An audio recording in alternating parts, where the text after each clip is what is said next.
আচ্ছা, প্রিয় ছাত্রছাত্রী, আমরা এর আগে 18ই মার্চ আমাদের কেমিস্ট্রির পড়ানোটা শেষ হয়ে গিয়েছিল। 18ই মার্চের পর তো লকডাউন বা একটা জটিল পরিস্থিতির মধ্যে আমাদের পড়ানোটা বন্ধ ছিল, কিন্তু পরিস্থিতি এখনও জটিল আছে, কিন্তু পড়াটা আমাদের তো বন্ধ থাকলে পরবর্তী দিনের জন্য বা সিলেবাসের জন্য খুবই কঠিন হবে। তাই আমরা অনেক কঠিন পরিস্থিতির উপরেও অনলাইন সিস্টেমে আবার পড়াটা আগের মতন শুরু করলাম।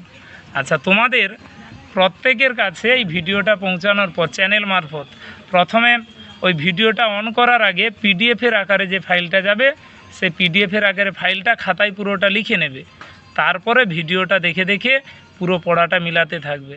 তবুও এর মধ্যে সমস্যা হতে পারে, সেই সমস্যার সমাধান নিশ্চয়ই আছে। আমি পেজের মাধ্যমে সমাধানগুলো করব, বা জুনের শেষ বা জুলাই থেকে আবার আগের মতন করে পড়ানো হবে। দরকার হলে ব্যাচ বা কোনো পার্টিশান করে পড়াবো, কিন্তু পড়ানোটা আমাদের মোটামুটি হলেও এটা সমানে চলতে থাকবে।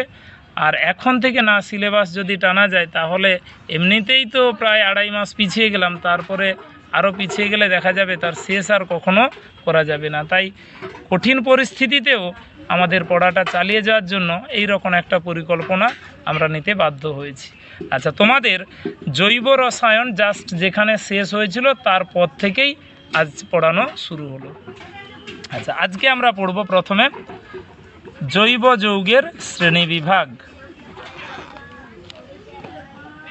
জৈব যৌগের শ্রেণীবিভাগ, আমরা যে জৈব কম্পাউন্ডগুলো নিয়ে পড়ব তারা কত ভাগে বিভক্ত এবং তাদের সাধারণ শ্রেণীগুলোর নাম কি। জৈব যৌগের শ্রেণীবিভাগ। আচ্ছা, প্রথমে ভাগটা একটা ছকের আকারে আমরা লিখে নিই। জৈব যৌগের শ্রেণীবিভাগ পুরোটাকে একটা ডায়াগ্রামের আকারে আমরা লিখে নিই। এর মূল দুটো ভাগ, একটা হচ্ছে মুক্ত শৃঙ্খল যৌগ, মুক্ত শৃঙ্খল যৌগ, আর একটা হচ্ছে বদ্ধ শৃঙ্খল যৌগ। মুক্ত শৃঙ্খল যৌগ আর বদ্ধ শৃঙ্খল যৌগ। মুক্ত শৃঙ্খল যৌগের আবার দুটো ভাগ আছে, একটা হচ্ছে শাখাহীন যৌগ আর শাখাযুক্ত যৌগ। শাখাহীন আর শাখাযুক্ত যৌগ। মুক্ত শৃঙ্খল যৌগের আবার দুটো রূপ, একটা শাখাহীন আর একটা বলো শাখাযুক্ত। আর বদ্ধ শৃঙ্খল যৌগের এরও দুটো ভাগ, একটাকে বলা হয় হোমোসাইক্লিক,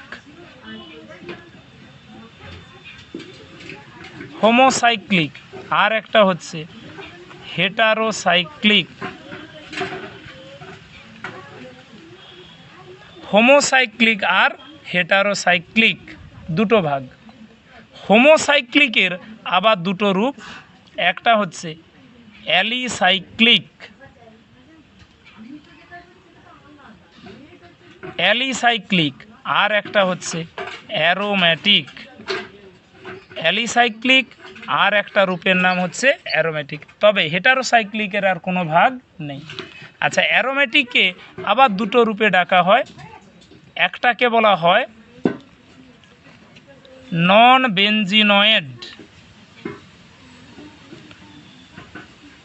নন বেনজিনয়েড অ্যারোম্যাটিক যৌগ।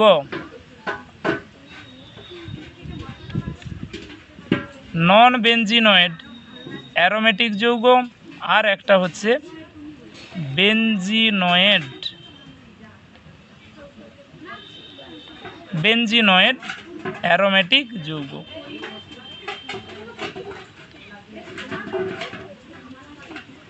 বেনজিনয়েড অ্যারোম্যাটিক যৌগ, এই হচ্ছে জৈব যৌগের শ্রেণীবিভাগ। আবার মিলিয়ে দেই, এদেরকে মূল দুটো ভাগে ভাগ করা হয়, একটা মুক্ত আর একটা বদ্ধ। মুক্ত দুটো রূপ আছে, শাখাহীন আর শাখাযুক্ত। বদ্ধকে আমরা ভাগ করি হোমো আর হেটারোসাইক্লিক। হোমোসাইক্লিক আবার দুটো রূপে, অ্যালিসাইক্লিক আর অ্যারোম্যাটিক, যেখানে অ্যারোম্যাটিককে বলা হয় বেনজিনয়েড আর নন বেনজিনয়েড।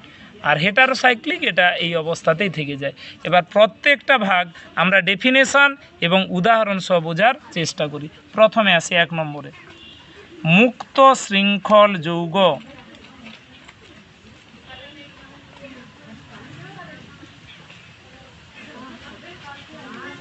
মুক্ত শৃঙ্খল যৌগ।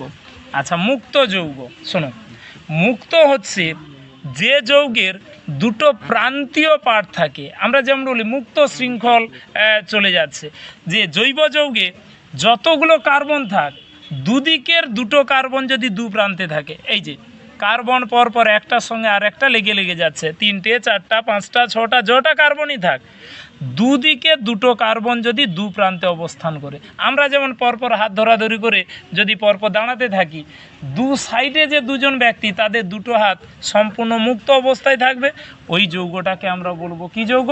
মুক্ত শৃঙ্খল। আর ওটাই বদ্ধ হয়ে যাবে যখন ওই প্রান্তের দুজনের হাত দুটোকে আমরা জুড়ে দেবো, দেখবে পুরোটাই একটা গোলক আকারে চলে আসছে, তখন সেই যৌগটাকে আমরা কি নামে? বদ্ধ শৃঙ্খল যৌগ। মুক্ত শৃঙ্খল হচ্ছে যে যৌগের কার্বনগুলো বা দুদিকের দুটো কার্বন দু প্রান্তে অবস্থান করবে, তাদেরকে আমরা বলি মুক্ত শৃঙ্খল। আচ্ছা, এর উদাহরণে যাব। এর আবার দুটো ভাগ আছে, একটা শাখাহীন যৌগ আর একটা হচ্ছে শাখাযুক্ত। তাহলে এর 1 নম্বরে আসা যাক, শাখাহীন যৌগ। শাখাহীন আনব্রাঞ্চড কম্পাউন্ড, যেমন নারকেল গাছ, যার কোনো ডালপালা নেই, একদম স্ট্রেট ফরওয়ার্ড। যে যৌগে কার্বন পরপর একটার সঙ্গে আর একটা যুক্ত থাকে, কিন্তু মাঝের কার্বন থেকে কোনো শাখা যেন না ছড়িয়ে পড়ে। শাখা আমরা দেখতে পাই যেমন বট গাছ, বট গাছের চারদিকে তার ঝুরিয়ে শাখা প্রশাখা চলে যাচ্ছে, তারা হচ্ছে শাখাযুক্ত যৌগ। আর যে যৌগে কার্বনগুলো পরপর চলতে থাকবে, মাঝের কার্বন থেকে কোনো ভাগ থাকবে না, সেই যৌগগুলোকে আমরা বলি শাখা যৌগ। শাখাহীন যৌগ যেমন CH3 CH2 CH2 CH3, পরপর 4টা কার্বন সিঙ্গেল বন্ড দ্বারা একের সঙ্গে আর একটা যুক্ত হয়ে গেছে। মাঝের কার্বন থেকে কোনো শাখা বা পার্টিশন এখানে আসছে না, তাহলে এই যৌগগুলোকে আমরা বলবো কি যৌগ? শাখাহীন যৌগ। এই যৌগটার নাম হচ্ছে বিউটেন। আমরা IUPAC নামকরণের পরের দিন শিখব, নামকরণটা ওখান থেকে আমরা জানবো, এই মুহূর্তে লিখে দিলাম যে এর নাম বিউটেন। কিন্তু শাখাহীন যৌগ বোঝানোর জন্য এদের নামের শুরুতে স্মল n কথাটা ব্যবহার করতে হবে, স্মল n, দ্যাট ইজ এই যৌগটার নাম হচ্ছে N বিউটেন। n এর পরিচয় হচ্ছে n = নর্মাল কম্পাউন্ড। শাখাহীন যৌগ বোঝানোর জন্য নামের শুরুতে কি ব্যবহার করা হয়? n কথাটা ব্যবহার করা হয়, N বিউটেন। তাহলে তোমাকে পরীক্ষায় লিখতে দেবে N হেক্সেনের গঠন সংকেত লিখো, N হেক্সেন। আচ্ছা, আমরা পরপর নামকরণ শিখলে যে হেক্স বা বিউট এই কথাগুলো চলে আসবে। সামনে N লেখা আছে মানে এটা হচ্ছে কি যৌগ? শাখাহীন যৌগ। হেক্স মানে 6টা কার্বন। তাহলে এবার সাজিয়ে নাও, পরপর 6টা কার্বনকে সিঙ্গেল বন্ডের দ্বারা যুক্ত করে দাও, 1 2 3 4 5 6, পরপর 6টা কার্বন এক বন্ধনের দ্বারা যুক্ত হতে থাকবে। এবারে বাকি হাতগুলো হাইড্রোজেন দ্বারা পূরণ করতে হবে। একদম প্রথম বা দ্বিতীয় দিন জৈব রসায়নে শেখানো হয়েছিল কার্বনের 4 হাত, হাত পূরণ করতে হবে। 1 হাত 3টে হাইড্রোজেন, এই কার্বনটা 2 হাত, বাকি 2টো হাইড্রোজেন, 2 হাত 2টো হাইড্রোজেন, 2 হাত 2টো হাইড্রোজেন, 2 হাত 2টো হাইড্রোজেন, 1 হাত 3টে হাইড্রোজেন। তাহলে এই যৌগটা হচ্ছে N হেক্সেনের গঠন সংকেত। N এর পরিচয় হচ্ছে শাখাহীন বোঝানোর জন্য নামের আগে আমরা কি উপসর্গ যোগ করব? N। তোমাকে N দিলে বলবে পরপর কার্বনগুলো একটা শৃঙ্খলে আছে, হাতগুলো সব হাইড্রোজেন দ্বারা পূরণ করব। আর বিউটেন, হেক্সেন এই নামগুলো নিয়ে ভাবার কিছু নয়, এটা এরপরে IUPAC নামকরণে গেলে একেবারেই ক্লিয়ার হয়ে যাবে। তাহলে প্রথম টাইপটা হচ্ছে বলো শাখাহীন যৌগ। এবারে আসি তার সেকেন্ড যে টাইপটা আছে শাখাযুক্ত যৌগ।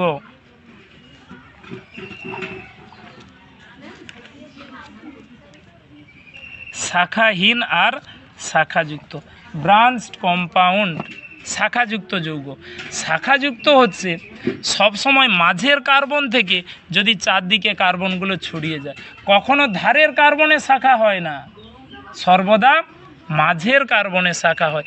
মাঝের কার্বন থেকে কার্বনগুলো যদি চারদিকে ছড়িয়ে পড়ে, বট গাছের ক্ষেত্রে যেটা আমরা দেখতে পাই, সেই যৌগগুলোকে আমরা কী নামে ডাকবো? শাখাযুক্ত যৌগ।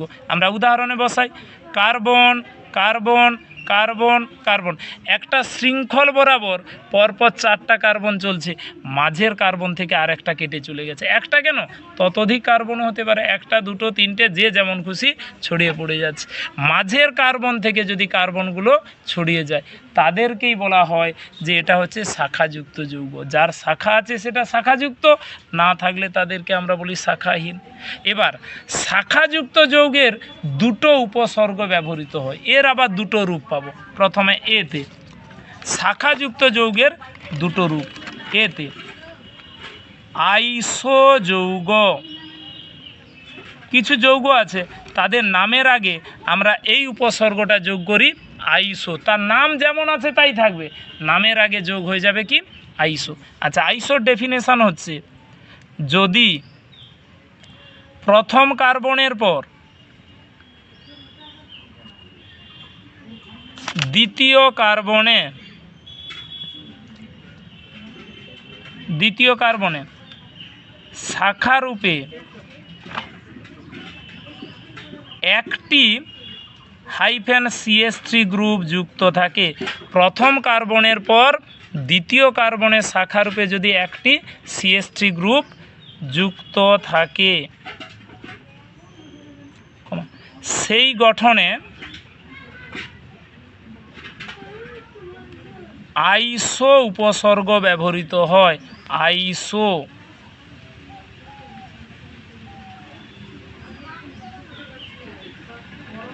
সেই গঠনে আইসো উপসর্গ ব্যবহৃত হয়। আচ্ছা, আমরা গঠন দিয়ে দেখাচ্ছি।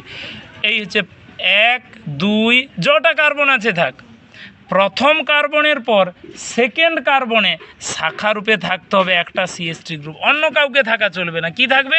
CH3 গ্রুপ থাকবে। এবার ধরো পরের পর আরও 2টো 3টে 4টা কার্বন চলতে থাকবে, সে যটাই যাক, সেকেন্ড কার্বনের আমরা একটা শাখারূপে CH3 পেয়ে যাব। তখনই সেই যৌগগুলোর নামের আগে কি যোগ করব আমরা? আইসো। তাহলে এইটা ধরো হাতগুলো হাইড্রোজেন দ্বারা আমরা পূরণ করি। 1 হাত 3 হাইড্রোজেন, 3 হাত 1 হাইড্রোজেন, 2 হাত 2 হাইড্রোজেন, 1 হাত 3 হাইড্রোজেন। তাহলে এইটা একটা আইসো যৌগের উদাহরণ। এর নাম আমরা লিখব, নামের আগে এই উপসর্গটা আমরা যোগ করে দিই আইসো। নামের আগে আমরা কি যোগ করে দিলাম? আইসো। এবার বাকি নামটা দেখো, 1 2 3 4 5, মোট কটা কার্বন? তাহলে এর নাম হবে পেন্টেন। নাম নিয়ে ভাববার কিছু কারণ নেই, ক্লাস 10-এ একটু শুনে এসেছি, এ পরের দিন থেকে এই চ্যাপ্টার নামকরণই শেখানো হবে।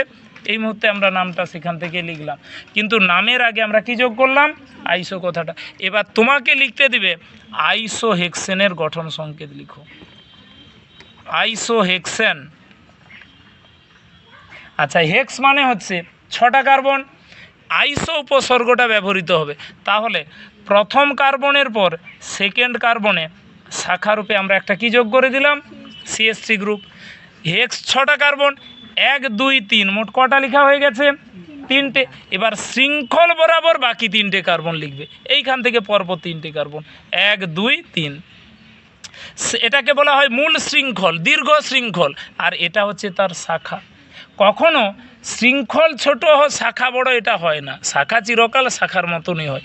যে দিকটা কার্বন বেশি থাকে তাকে সর্বদা দীর্ঘ শৃঙ্খল বলে গণ্য করা হয়। তাহলে 1 2 3 4 5, আর সেকেন্ড কার্বনে একটা CH3 আছে। এবারে হাতগুলো হাইড্রোজেন দ্বারা পূরণ করে দাও। তাহলে 1 হাত 3 হাইড্রোজেন, 3 হাত 1 হাইড্রোজেন, 2 হাত 2 হাইড্রোজেন, 2 হাত 2 হাইড্রোজেন, 1 হাত 3 হাইড্রোজেন। এটা হচ্ছে আইসোহেক্সেন, এই যৌগটার গঠন সংকেত। তোমাকে অন্য একটা যৌগ দিয়ে সামনে আইসো বলে দিল, তোমার কাজ হবে সেকেন্ড কার্বনের শাখারূপে কি যোগ করে দেবো? একটা CH3 গ্রুপ যুক্ত করে দেবো, আইসোহেক্সেন। ওকে। আচ্ছা, বিতে আসি। নিও যৌগ, এই দুটো উপসর্গ যারা শাখাযুক্ত যৌগ তাদের কিছুগুলাকে আইসো নামে ডাকা হবে, আর কিছুগুলাকে নিও, NEO, নিও। নিওর ডেফিনেশনটা কি আমরা দেখি। যদি প্রথম কার্বনের পর দ্বিতীয় কার্বনে, প্রথম কার্বনের পর দ্বিতীয় কার্বনে শাখা রূপে দুটি -CH3 গ্রুপ যুক্ত থাকে, দুটি CH3 গ্রুপ যুক্ত থাকে, সেই গঠনে নিয় উপসর্গ ব্যবহৃত হয়।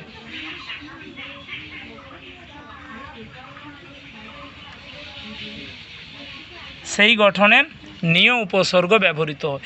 এখানে একটা শাখা ছিল CH3, এখানে দুটো থাকতে হবে। আমরা তাহলে এর সাধারণ রূপটা দেখে নিই। এই যে প্রথম কার্বন, তারপর সেকেন্ড কার্বন। সেকেন্ড কার্বনে দুদিকে দুটো CH3 গ্রুপ থাকতেই হবে, দুদিকে দুটো CH3 থাকতে হবে। এরপরে যত কার্বন হবে এই শৃঙ্খল বরাবর যটা খুশি বসাবো, সেই মতোই চলতে থাকবে। সেকেন্ড কার্বনে যদি কটা শাখা থাকে? দুটো শাখা থাকে। সেই যৌগগুলোর নামের শুরুতে আমরা কি উপসর্গ ব্যবহার করব? নিয় উপসর্গ। তাহলে এই যৌগটার নাম যদি আমাদেরকে বলতে বলে, হাতগুলো হাইড্রোজেন দ্বারা পূরণ করলাম, CH3 তাহলে এর নাম যাই হোক, নামের আগে আমরা উপসর্গটা ব্যবহার করলাম নিয়। এবারে 1 2 3 4 5 মোট কটা কার্বন? 5টা হলে এর নাম হয় পেন্টেন, নিয় পেন্টেন। তাহলে তোমাকে পরীক্ষায় লিখতে দিবে নিয় হেক্সেনের গঠন সংকেত লিখো। এই প্রথম চ্যাপ্টার মানে এই সমস্ত গঠন সংকেত শেখা। নিয় হেক্সেন, এটা আমাদেরকে লিখতে দিল। নিয় হেক্সেন, হেক্স মানে কটা কার্বন? 6টা। তাহলে প্রথম কার্বনের পর আগে নিয় উপসর্গের জন্য যেটা ব্যবহার করা হয় সেটা তোমাকে লিখতে হবে। সেকেন্ড কার্বনে শাখারূপে আমরা কটা যোগ করলাম? দুটো CH3 যোগ করলাম। তাহলে 1 2 3 4 কটা কার্বন হয়ে গেছে? 4টা। বাকি দুটো কার্বন শৃঙ্খল বরাবর চলবে, সে যটাই থাক শৃঙ্খল বরাবর কার্বন চলবে। হাতগুলো এবার হাইড্রোজেন দ্বারা পূরণ করো। 1 হাত 3 হাইড্রোজেন, 2 হাত 2 হাইড্রোজেন, 1 হাত 3 হাইড্রোজেন। এটা হচ্ছে নিয় হেক্সেনের গঠন সংকেত। তাহলে শাখাযুক্ত যৌগ তার দুটো রূপ, একটাকে আমরা বলি আইসোরূপ আর একটা নিয় রূপ। তাহলে শাখাহীন আর শাখাযুক্ত আমরা দেখে চিনতে পারছি সহজে। যার শাখা নেই সেটা এন, যার শাখা আছে হয় আইসো না হলে নিয়। এটা হচ্ছে প্রথম ভাগটা যেটা আমরা পড়লাম যে মুক্ত শৃঙ্খল যৌগ। এবারে আসি বদ্ধ শৃঙ্খল যৌগ। তাহলে 2 নম্বরে দাগ দিয়ে দাও, বদ্ধ শৃঙ্খল যৌগ সাইক্লিক কম্পাউন্ড, বা এর আর একটা নাম আছে বৃত্তাকার যৌগ, যে নামে ডাকে। মুক্ত হলে মুক্ত, বদ্ধ হলে বদ্ধ। আচ্ছা, বদ্ধ হচ্ছে কার্বনগুলো একটা আর একটার সঙ্গে লেগে থাকবে, কিন্তু একে অপরের সঙ্গে সরাসরি যুক্ত থাকবে, যার কোনো প্রান্তীয় পার্ট থাকবে না, মুক্ত পার্ট থাকবে না।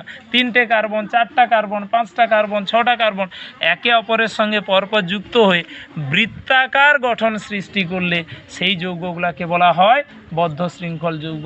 যেমন যদি আমরা 3টে কার্বনের পর লিখি 1 2 3, এই যে 3টে কার্বন ত্রিভুজের আকার চলে আসবে। হাতগুলো নিশ্চয়ই আমরা পূরণ করব হাইড্রোজেন বা অন্য কোনো পরমাণু দিয়ে, কিন্তু তার সামগ্রিক রূপটা এটা আসবে।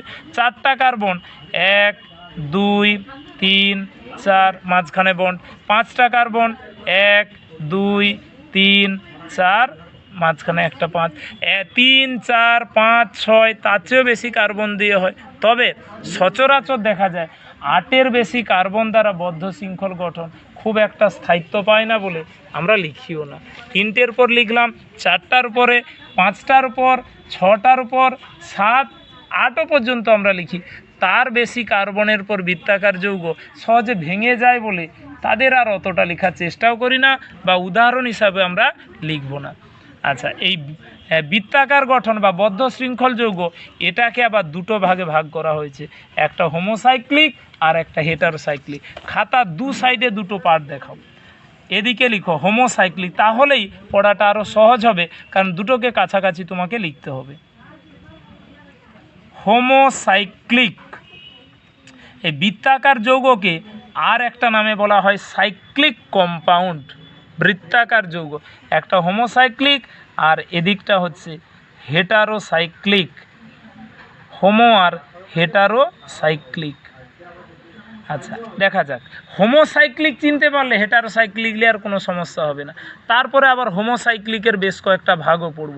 হোমো কথার অর্থ একই, হেটারো কথার অর্থ আলাদা। হোমোসাইক্লিক হচ্ছে যে বৃত্তাকার যৌগ শুধুমাত্র কার্বন দ্বারা গঠিত হবে। আমরা এটাই তো কমন, জৈব যৌগ সবসময় কী দ্বারা? কার্বন। যে কার্বন শৃঙ্খলটাতে শুধুমাত্র কার্বন থাকবে সেটা হবে হোমোসাইক্লিক। কিন্তু তুমি অনেক শৃঙ্খল দেখতে পাবে, বৃত্তাকার শৃঙ্খল, কার্বনের সঙ্গে সঙ্গে অন্য কোনো মৌলের পরমাণুও লেগে থাকবে। যদি অন্য কোনো মৌলের পরমাণু যুক্ত থাকে সেই বৃত্তাকার যৌগগুলোকে আমরা কী নামে ডাকবো? হেটারোসাইক্লিক। আর শুধুমাত্র কার্বন দ্বারা যুক্ত থাকলে সেই বৃত্তাকার যৌগগুলোকে আমরা বলবো হোমোসাইক্লিক যৌগ। এই যে ওপরের যে উদাহরণগুলো আমরা লিখতে চেষ্টা করলাম আসলে সবকটাই হচ্ছে হোমোসাইক্লিক। তবুও আমরা বেশ কয়েকটা হোমোসাইক্লিকের উদাহরণ বসাই। 3টে কার্বন, 1 2 3, এই যে এটা ত্রিভুজের মতন রূপ আমরা দেখতে পাবো। হাতগুলো হাইড্রোজেন দ্বারা পূরণ করি, 2 হাত 2টো হাইড্রোজেন, 2 হাত 2টো হাইড্রোজেন, 2 হাত 2টো হাইড্রোজেন। আবার 4টা কার্বন দিয়ে 1 2 3 4, হাতগুলো হাইড্রোজেন দ্বারা পূরণ করি। এক্ষেত্রে একটু বলে দেই যে আমরা সিঙ্গেল বন্ড দিয়ে উদাহরণ লিখেছি, এটা ডবল বন্ড দিয়েও হতে পারে, তবে ট্রিপল বন্ডের ব্যবহার বদ্ধ শৃঙ্খল গঠনে প্রায় না বললেই চলে। এগুলোতে ডবল বন্ড দিয়েও আসতে পারবে যৌগ, নিশ্চয়ই হবে, কিন্তু ট্রিপল বন্ড দিয়ে বৃত্তাকার যৌগ খুব একটা না হয় না বলে আমরা তার উদাহরণে আর যাচ্ছি না। Either single bond or double bond, সে যটা কার্বন দিয়ে থাকে হাতগুলো হাইড্রোজেন দ্বারা পূরণ করে দাও, CH2 CH2, এগুলো হচ্ছে হোমোসাইক্লিক। 5টা কার্বনের পর 1 2 3 4 আর এদিক বরাবর একটা 5, কোনোটাতে ডবল বন্ড থাকতে পারে, কোনোটাতে সিঙ্গেল বন্ড থাকতে পারে। হাতগুলো কি দ্বারা পূরণ করবে? হাইড্রোজেন দ্বারা। তাহলে 2 হাত 2 হাইড্রোজেন, 2 হাত 2 হাইড্রোজেন, 2 হাত 2 হাইড্রোজেন, 2 হাত 2 হাইড্রোজেন। আচ্ছা, এবার এদের নাম একটু বলার চেষ্টা করি। এই যে হোমোসাইক্লিক বৃত্তাকার যৌগ, এদের নামটা একটু বলার চেষ্টা করি। নাম আগে যেমন নাম শিখেছো এখানেও সেই একই নাম। বৃত্তাকার যৌগ হলে নামের আগে সাইক্লো কথাটা ব্যবহার করতে হবে, নামের আগে সাইক্লো। তাহলে এটার নামের আগে আমরা লিখে দিলাম সাইক্লো। এরপরে 1 2 3 কটা কার্বন? 3টে কার্বনের পর নাম হয় প্রোপেন। নাম নিয়ে ভাবার কিছু কারণ নাই, নাম একদিন পরে সবটাই ক্লিয়ার হয়ে যাবে। পরেরটাতে সাইক্লো, 4টা কার্বন আছে তাই এর নাম হবে বিউটেন।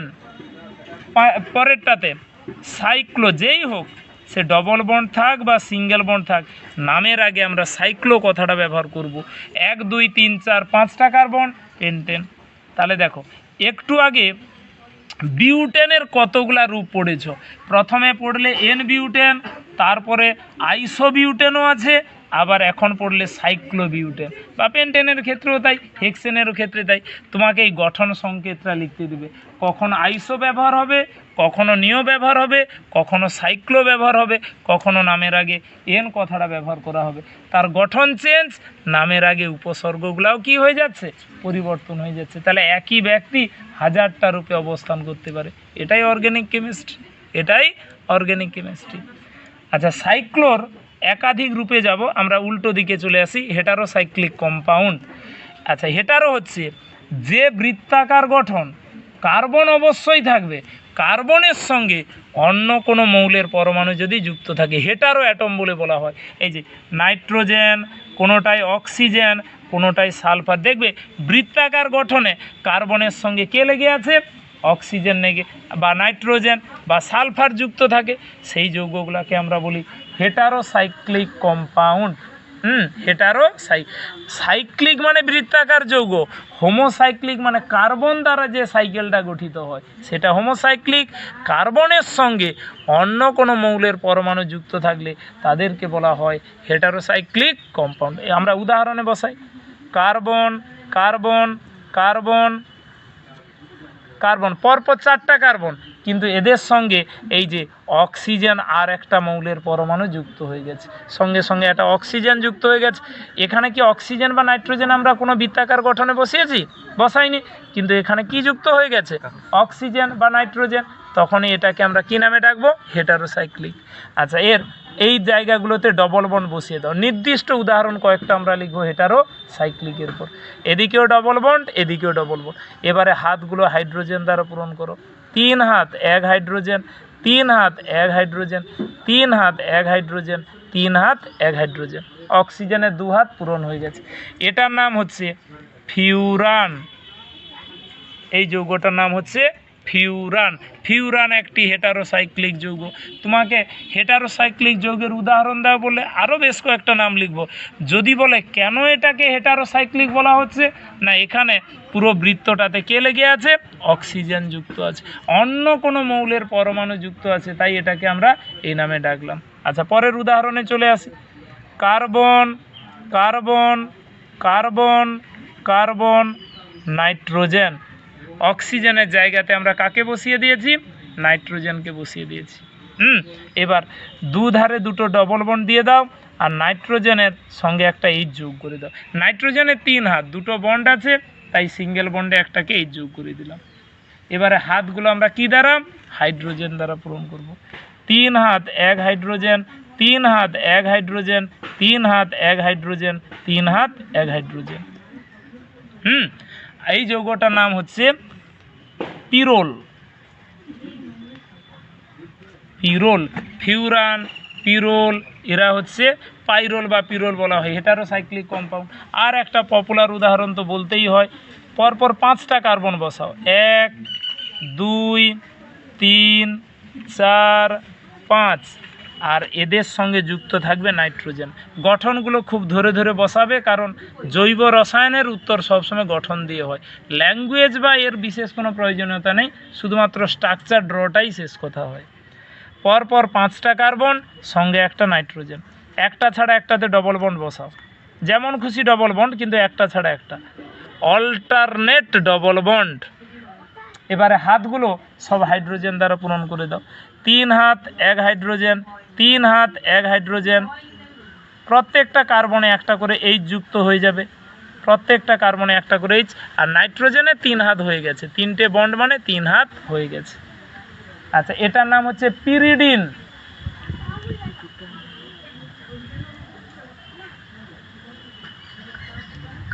পিরিডিন। তাহলে ফিউরান, পিরো, কারেন্ট এসেছে। আচ্ছা, হ্যাঁ বুঝি, একটু বন্ধ করে দিই। আচ্ছা, এটা হচ্ছে তাহলে হেটারোসাইক্লিক যৌগ। এই ফিউরান, পিরোল বা পিরিডিন, এগুলোতে হেটারো অ্যাটম, কার্বন ব্যতীত অন্য কোনো মৌলের পরমাণু যারাই বৃত্তটাতে সরাসরি যুক্ত থাকে তাদেরকেই আমরা বলি হেটারো অ্যাটম, আর যৌগগুলাকে বলা হয় হেটারোসাইক্লিক যৌগ। আর এদেরকে বলে হোমোসাইক্লিক। হোমোসাইক্লিকের আবার দুটো ভাগ আমরা পড়ি এতে। তাহলে হোমোসাইক্লিকের ধার বরাবর এতে আসি। প্রথমে অ্যারোম্যাটিক, প্রথম টাইপটার নাম হচ্ছে অ্যারোম্যাটিক যৌগ, অ্যারোম্যাটিক কম্পাউন্ড। হোমোসাইক্লিকের দুটো ভাগ হচ্ছে, প্রথম টাইপটার নাম অ্যারোম্যাটিক। আচ্ছা, অ্যারোম্যাটিক হচ্ছে নির্দিষ্ট একটা গঠন থাকলে সেই গঠনটাকে বলা হয় অ্যারোম্যাটিক। একেবারে নির্দিষ্ট গঠন, গঠনটা হচ্ছে পরপর 6টা কার্বন বৃত্তাকারে যুক্ত থাকবে, পরপর 6টা কার্বন বৃত্তাকারে যুক্ত থাকবে, এবং ডবল বন্ড একটা ছাড়া একটা থাকবে। তুমি যে কোনো জায়গায় ডবল বন্ড দাও, কিন্তু একটা ছাড়া একটা 3টে মোট থাকবে। এই যে double bond, single bond, double bond, single bond, double bond, আবার সিঙ্গেল বন্ড, 3টে সিঙ্গেল বন্ড থাকবে, 3টে ডবল বন্ড। এবার কার্বনের সব জায়গাতে দেখবে 3 হাত পূরণ হয়েছে, তাহলে 1 হাতের জন্য একটা করে হাইড্রোজেন থাকবে, প্রত্যেকটা কার্বনে একটা করে হাইড্রোজেন যুক্ত থাকবে, প্রতিটা কার্বনে একটা করে এইচ যুক্ত থাকবে। নির্দিষ্ট এই গঠনটাকে আমরা বলি বেনজিনের গঠন। এই গঠনটা হচ্ছে কার গঠন? বেনজিন, সুষম ষড়ভুজাকৃতি গঠন বেনজিন।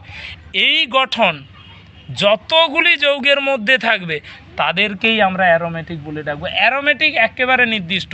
হোমোসাইক্লিক হচ্ছে যদি বৃত্তাকার গঠনটা কার্বন দিয়ে হয়, তার মধ্যে অ্যারোমেটিক গঠন হচ্ছে 6টা কার্বন, একটা ছাড়া একটা ডবল বন্ড যদি থাকে, সেই রূপটাকে আমরা কী নামে ডাকবো?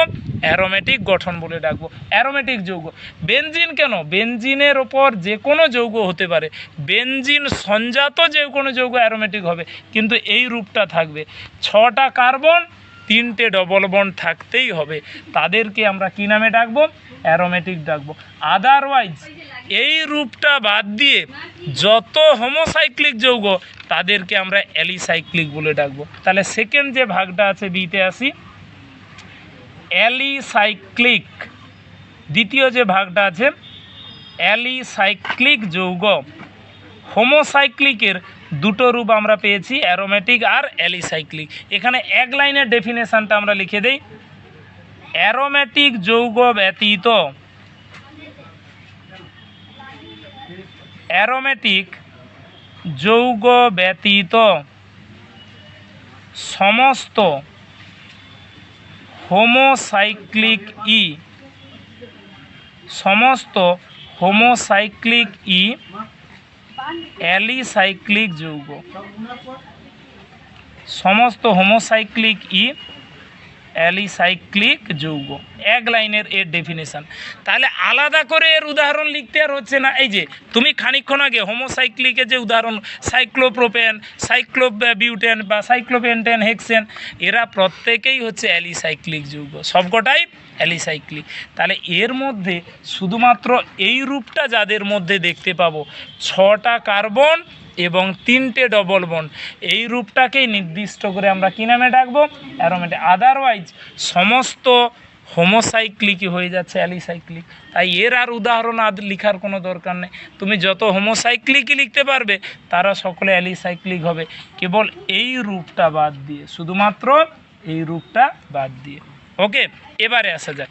অ্যারোমেটিকের দুটো নাম ছিল, একটা নন বেনজিনোয়েট আর একটা বেনজিনোয়েট। আমরা ডিটেলসে পড়বো জৈব রসায়নের একদম শেষের দিকে গেলে। অ্যারোমেটিকের একটা চ্যাপ্টার আছে, তাতেই পরিষ্কার হয়ে যাবে কোনটা বেনজিনোয়েট কোনটা নন বেনজিনোয়েট। শুধু এখানে এটুকুই বলার, বেনজিনের গঠন যতগুলি যৌগের মধ্যে দেখতে পাওয়া যায়, মানে এই গঠনটা 6টা কার্বন 3টে ডবল বন্ড, এই রূপটি যতগুলি যৌগের মধ্যে দেখতে পাবে তাদের সবকটাকে বলা হয় বেনজিনয়েড অ্যারোমেটিক যৌগ। এক কথায় এখানে তুমি যাদেরকে বলেছো অ্যারোমেটিক যৌগ, ওখানটারই ব্র্যাকেটে লিখে দাও বেনজিনয়েড অ্যারোমেটিক যৌগ। এদেরই আর একটা নাম হচ্ছে বেনজিনয়েড অ্যারোমেটিক যৌগ, বেনজিনয়েড অ্যারোমেটিক যৌগ। যারাই অ্যারোমেটিক, আমরা এখানে অ্যারোমেটিকের নাম দিয়েছি, তারা সকলেই হচ্ছে বেনজিনয়েড অ্যারোমেটিক যৌগ। যার বাংলা অর্থ বেনজিনের গঠন নিয়ে যারা অ্যারোমেটিক, তাদেরকে বলা হয় বেনজিনয়েড অ্যারোমেটিক যৌগ। এই রূপটা যাদের মধ্যে দেখতে পাবে, 6টা কার্বন 3টে ডবল বন্ড, তারা অবশ্যই বেনজিনয়েড অ্যারোমেটিক যৌগ। আর যারা হেটারোসাইক্লিক যৌগ, খানিকক্ষণ আগে যে উদাহরণ ফিউরান, পিরোল বা পিরিডিন, যাদেরকে আমরা বলি হেটারোসাইক্লিক যৌগ, এদেরকেই বলা হয় বলো নন বেনজিনয়েড অ্যারোমেটিক যৌগ। আসলে এদের মধ্যে বেনজিনের রূপ নেই, কিন্তু এরাও অ্যারোমেটিকের একটা চরিত্র দেখাতে পারে। তাই হেটারোসাইক্লিকের ব্র্যাকেটে আমরা লিখে দিই নন বেনজিনয়েড, নন বেনজিনয়েড অ্যারোমেটিক যৌগ। অ্যারোমেটিকের যে দুটো রূপ, তাদের একটা বেনজিনয়েড আর একটা নন বেনজিনয়েড অ্যারোমেটিক যৌগ। হেটারোসাইক্লিক তাদেরকেই এই নামে ডাকা হয়, আর অ্যারোমেটিক যাদেরকে আমরা এখানে বললাম তারা অ্যাকচুয়ালি বেনজিনয়েড অ্যারোমেটিক যৌগ। এই হচ্ছে আমাদের সমস্ত প্রকার জৈব যৌগের শ্রেণীবিভাগ। 2 বছর ধরে আমরা যে অর্গ্যানিক পড়ব, স্পেশালি এই কম্পাউন্ডগুলো নিয়ে আমাদেরকে পড়তে হবে। আচ্ছা, এবারে এর আর একটা ভাগে আমরা আসি। জৈব যৌগের শ্রেণীবিভাগের আর একটা পার্ট আছে, সেটা হচ্ছে সম্পৃক্ত ও অসম্পৃক্ত যৌগ। মাধ্যমিকে আমরা খানিকটা নামও শুনে এসেছি বা পড়েছি, এখানেও সেটা আবার পড়ব। সম্পৃক্ত ও অসম্পৃক্ত যৌগ, স্যাচুরেটেড আর আনস্যাচুরেটেড কম্পাউন্ড, সম্পৃক্ত আর অসম্পৃক্ত যৌগ, সম্পৃক্ত যৌগ আর অসম্পৃক্ত যৌগ। আচ্ছা, প্রথমে আসি সম্পৃক্ত যৌগ। দুটো টার্ম দুদিকে বসাও, একদিকে সম্পৃক্ত যৌগ, তার উল্টো সাইডে সম্পৃক্ত হাইড্রোকার্বন, সম্পৃক্ত হাইড্রোকার্বন, সম্পৃক্ত যৌগ বা এটাকেই আরেকটা নামে বলি সম্পৃক্ত হাইড্রোকার্বন। ওকে, সম্পৃক্ত যৌগ, সম্পৃক্ত হাইড্রোকার্বন। শোনো, হাইড্রোকার্বন হচ্ছে কার্বনযুক্ত হাইড্রোজেন, কার্বনযুক্ত হাইড্রোজেন। যে যৌগে কার্বনের সঙ্গে শুধুই হাইড্রোজেন লেগে থাকবে তারা হচ্ছে হাইড্রোকার্বন। আর যে যৌগে কার্বন হাইড্রোজেন সঙ্গে অন্য কোনো মৌলের পরমাণুও থাকবে, হাইড্রোজেন থাকবে সঙ্গে অন্য কোনো মৌলের পরমাণু, তাদের সকলকে আমরা কী নামে ডাকবো? যৌগ। মানে এক কথায় হাইড্রোকার্বনও যৌগের মধ্যে পড়ছে, হাইড্রোকার্বনগুলো যৌগের মধ্যে পড়ছে। সম্পৃক্ত কথার অর্থ যেখানে শৃঙ্খলটাতে কার্বন কার্বন শুধুমাত্র এক বন্ধন থাকবে, ডবল বন্ড ট্রিপল বন্ড যদি না থাকে। অসম্পৃক্ততার প্রতীক ডবল বন্ড আর ট্রিপল বন্ড, সম্পৃক্ততার প্রতীক কেবল সিঙ্গেল বন্ড। যে সমস্ত জৈব যৌগে কার্বন কার্বন শুধুমাত্র কি বন্ড? সিঙ্গেল বন্ড অবস্থান করে, তাদেরকেই বলা হয় সম্পৃক্ত যৌগ। যেমন অ্যালকেন, আমরা এরপরে যখন অ্যালকেন অ্যালকিন অ্যালকাইন পড়ব তখনই সম্পৃক্ত অসম্পৃক্ত হাতে নাতে আমরা পেয়ে যাব।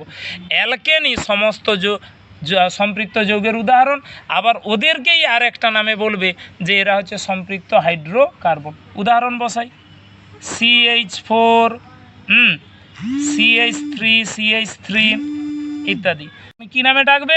হাইড্রোকার্বন বলে দেবে। কিন্তু যে যৌগে এই যে কার্বন হাইড্রোজেনের সঙ্গে ধরো অক্সিজেন লেগে আছে, তখন তাকে হাইড্রোকার্বন বলতে পারবে না, তখন তাকে যৌগ বলে বলবো। আর কার্বন কার্বন যদি সিঙ্গেল বন্ড থাকে তখন তাকে আমরা কী নামে ডাকবো? সম্পৃক্ত যৌগ। যে যৌগে কার্বন কার্বন এক বন্ধন বর্তমান তারা হচ্ছে সম্পৃক্ত যৌগ। যৌগটাতে শুধু যদি কার্বনের সঙ্গে হাইড্রোজেন থাকে তাদেরকে বলে সম্পৃক্ত হাইড্রোকার্বন।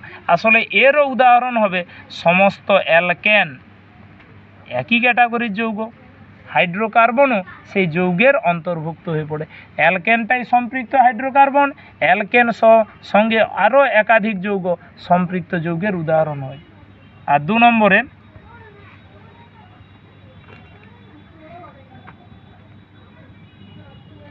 অসম্পৃক্ত যৌগ, আনস্যাচুরেটেড কম্পাউন্ড, অসম্পৃক্ত যৌগ।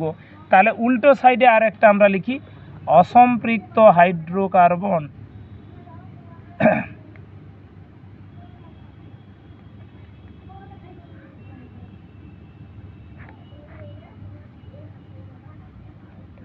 অসম্পৃক্ত হাইড্রোকার্বন, অসম্পৃক্ততার প্রতীক ডবল বন্ড আর triple bond, carbon carbon double bond, carbon carbon triple bond, সঙ্গে অন্য যে কোনো মৌলের পরমাণু লেগে থাক, এই বন্ড দুটো যেন আমরা দেখতে পাই। তবে কোনো যৌগে শুধু ডবল বন্ড থাকতে পারে, কোনো যৌগে শুধু ট্রিপল বন্ড থাকতে পারে, একই সঙ্গে ডবল বন্ড ট্রিপল বন্ডও থাকতে পারে। তাদের সব কটাকে আমরা কী নামে ডাকবো? অসম্পৃক্ত যৌগ। আর যৌগটাতে কার্বনের সঙ্গে যদি শুধু হাইড্রোজেন লেগে থাকে তাকে বলা হয় অসম্পৃক্ত হাইড্রোকার্বন। যার সর্বোৎকৃষ্ট উদাহরণ হচ্ছে অ্যালকিন আর alkyne. Carbon carbon double bond যাদেরকে আমরা বলি অ্যালকিন, আর ট্রিপল বন্ডকে আমরা বলি alkyne. Carbon carbon double bond, carbon carbon triple bond, এটা হচ্ছে অ্যালকিন আর এটা অ্যালকাইন শ্রেণীর উদাহরণ। আমরা উদাহরণ বসাই, CH2 double bond CH2 ethylene, এটা একটা অসম্পৃক্ত যৌগ। বা HC triple bond CH acetylene, এটা একটা অসম্পৃক্ত যৌগ।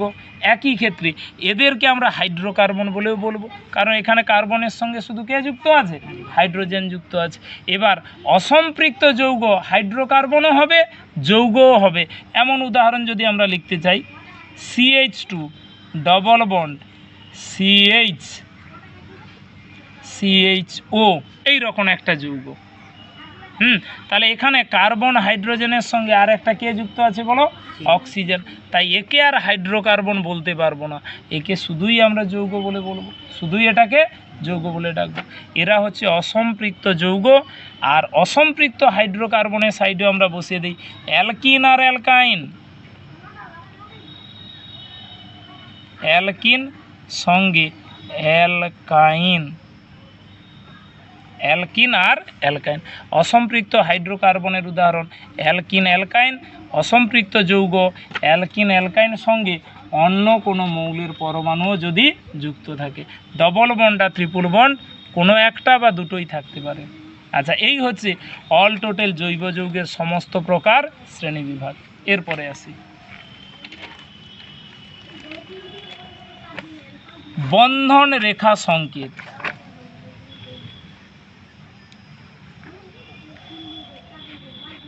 বন্ধন রেখা সংকেত একটা নতুন তথ্য আমরা শিখব। বন্ধন রেখা সংকেত অর্থাৎ জৈব যৌগ লেখাটা কিভাবে হয় সেটা আমরা শিখব। আমরা মাধ্যমিকে জৈব যৌগ যতটুকু শিখে এসেছি, এই যে ধরো মিথেন, মিথেনকে এইভাবে শিখে কি, সি তার 4 হাতে 4টা এইচ, ঠিকই আছে এভাবে। বা তোমাকে যদি ইথেন লিখতে দেয়, সি সি তারও হাতগুলোতে সমস্ত এইচগুলো আমরা ভেঙে ভেঙে লিখলাম, এগুলোতেও সমস্ত এইচ আমরা আলাদা করে লিখলাম, এই মতো করে আমরা শিখেছি। তাহলে এমন একটা জৈব যৌগ ধরো 4টা 5টা কার্বন, এইভাবে হাইড্রোজেন ছড়িয়ে নিতে দেখা যাবে পুরো পৃষ্ঠাটা শেষ হয়ে গেছে। তার রিয়াকশানও কি লিখব বা বিক্রিয়াজাত পদার্থ যেগুলো হবে তারও লিখার জায়গা নেই। তখন সবাই গঠনটা দেখে হাসতে শুরু করবে যে এ তো আবার মঙ্গল গ্রহ থেকে এসেছে, হ্যাঁ, এমনি আমাদের এই পৃথিবীর গ্রহের কোনো এক্সিস্টেন্স নেই। আসলে কোনোটাই ভুল নয়, কিন্তু লেখাটা একটু মডিফাই হতে হবে, লেখাটা আরও অনেক বেশি অত্যাধুনিক হতে হবে। বর্তমান কনসেপ্টে যেটা সেটা বলছি, কার্বনের সঙ্গে যুক্ত হাইড্রোজেনকে আর বন্ড দিয়ে লেখার দরকার নেই। ওটা মনে রাখবে যে ওটা হাইড্রোজেন কার্বনের সঙ্গে লেগে আছে, জটা লেগে আছে, এইচটা লিখে কাছে তার সংখ্যাটা লিখে দাও। তাহলে একে আমরা সংক্ষেপে লিখে এসেছি সি, তার কাছে এইচ লিখে 4, এইচের সংখ্যাটা। তবে এইচগুলো বাম দিকেও লিখতে পারো, ডান দিকেও, এর কোনো নির্দিষ্ট নিয়ম নাই, যে যেটা সহজ মনে করবে সে সেটাই বসাবে। বাম সাইডেও এইচ লিখতে পারে, ডান সাইডে। আমরা এটার ক্ষেত্রে লিখি কার্বন কার্বন, এই কার্বনে 3টে হাইড্রোজেন, তাহলে 3টে হাইড্রোজেন এইচ কাছে 3 লিখে দিলাম, এরও 3টে হাইড্রোজেন এইচ লিখে কাছে 3 লিখে দিলাম। এবারে কোনো স্টুডেন্ট এইচগুলোকে আমরা উল্টো দিকে লিখলাম, এ কার্বনের একই দিকে লিখতে পারে, তুমি যেদিকে খুশি লিখতে পারো, বাম সাইডে বা ডান সাইডে। তবে আমরা সবে যেহেতু পড়তে শুরু করলাম, হাইড্রোজেনগুলোকে ভেঙে লিখব না, এটাকে কার্বনের কাছে লিখব। কার্বন কার্বন বন্ডটা আমরা লিখতে চেষ্টা করব, কার্বন আর কার্বনের যে বন্ধন এটা আমরা লিখতে চেষ্টা করব।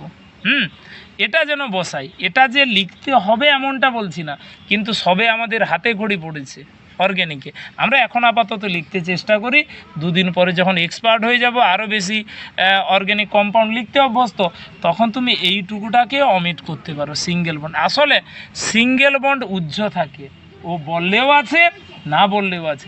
x⁴ আমরা যেমন এক্স লিখি, তেমনই হাইড্রোজেন সিঙ্গেল বন্ড আছে, ওটা না লিখলেও চলে, কাছে এইচ লিখে তার সংখ্যাটা বলে দিলেই সেটাই তার যৌগ। এতদিন এইভাবে আমরা যৌগ লিখে এসেছি, এবারে তোমাকে বন্ধন রেখা সংকেত দিয়ে যৌগ লিখতে হবে, যার অর্থ কার্বন আর হাইড্রোজেন লেখা যাবে না। একই যৌগ যাকে নতুনভাবে আমরা লিখব, কার্বন আর হাইড্রোজেন লিখব না, শুধুমাত্র রেখা দিয়ে, বন্ড দিয়ে, সিঙ্গেল বন্ড, ডবল বন্ড, এই রেখা দিয়ে লিখব। আর অন্য কোনো মৌলের পরমাণু যদি যুক্ত থাকে সেটাকে লিখতে হবে, কিন্তু কার্বন আর হাইড্রোজেন যেন যৌগটাতে আমরা না লিখি। যেমন দাও ইএক্স। আচ্ছা, প্রথমে আমরা শিখব যৌগটা থাকলে কিভাবে রেখা সংকেতে লেখা যায়, কিন্তু তোমার পরীক্ষায় উল্টোটা থাকবে, রেখা সংকেতে থাকবে তোমাকে যৌগের আকারে লিখতে হবে, তারপরে তো বাকি যে পার্ট আছে সেটাতে যাব। এখন রেখা সংকেতে থাকলে আমরা যৌগটা কি করে লিখব? এই যে প্রথমে আসি, এই যৌগটা আছে CH3 ইথেন, এটাকে বন্ধন রেখা সংকেতে কিভাবে লেখা যাবে? আমরা উল্টোটা আসবো, আগে এটা শিখে নিই।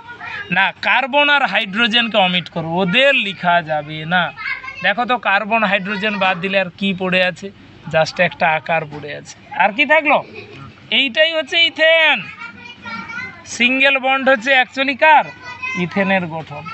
আচ্ছা, এইটার মানে হচ্ছে কটা প্রান্ত আছে, দেখো কটা ধার আছে, দুটো ধার মানে দুটো কার্বন আছে। আর সিঙ্গেল বন্ড, বাদ বাকি হাত তোমাকে কি দ্বারা পূরণ করতে হবে? হাইড্রোজেন দিয়ে। লিখলে দেখবে ইথেন হয়ে গেছে। তাহলে ইথেনকে এইভাবে প্রকাশ করা যাবে। আবার CH2 ডবল বন্ড CH2, হ্যাঁ, ইথিলিন। তাহলে একে আমরা বন্ধন রেখা সংকেতে কিভাবে লিখব? তুমি কার্বন আর হাইড্রোজেনগুলোকে অমিট করে দাও, দিয়েছো, তাহলে কি পড়ে আছে দেখো তো? Double bond. Ethylene equal to double bond.